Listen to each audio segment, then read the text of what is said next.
मौलाना साहब जो YouTube channel ज़रूर subscribe कंदा। रमज़ान के महीने में ॼाणी वाणी रमज़ान जो रोज़ो छॾण के बारे में छा हुकुम आहे?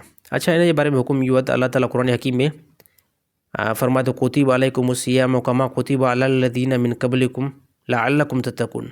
ए ईमान वारो तव्हांजे मथां असां रोज़नि खे फ़र्ज़ु कयो आहे ऐं जेको बि बंदो अल्लाह ताला जे फ़र्ज़नि खे सर अंजाम न ॾींदो ऐं अल्लाह ताला जे फ़र्ज़नि खां नफ़ी कंदो ऐं हुन खां मुंहुं फेरींदो त यकीन तौर ते उहो गुनाह कबीर कमाईंदो। रमज़ान जा रोज़ा तमामु मुसलमाननि जे मथां फ़र्ज़ु आहिनि ऐं इन जे बारे में क़ुरान हकीम में नस आयतूं आहिनि त रोज़ा जेको हर हिकु सूरत में रखणा पवंदा, बाक़ी माफ़ कंहिं केस में कोई न आहिनि।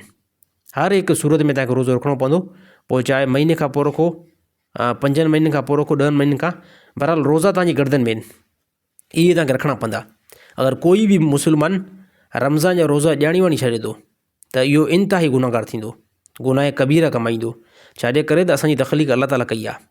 असांखे जिस्म में सलाहियत ऐं दिमाग़ जे अंदरि सलाहियत, ज़बान जे अंदरि सलाहियत, अखियुनि जे अंदरि सलाहियत अल्लाह ताला ॾिनी आहे।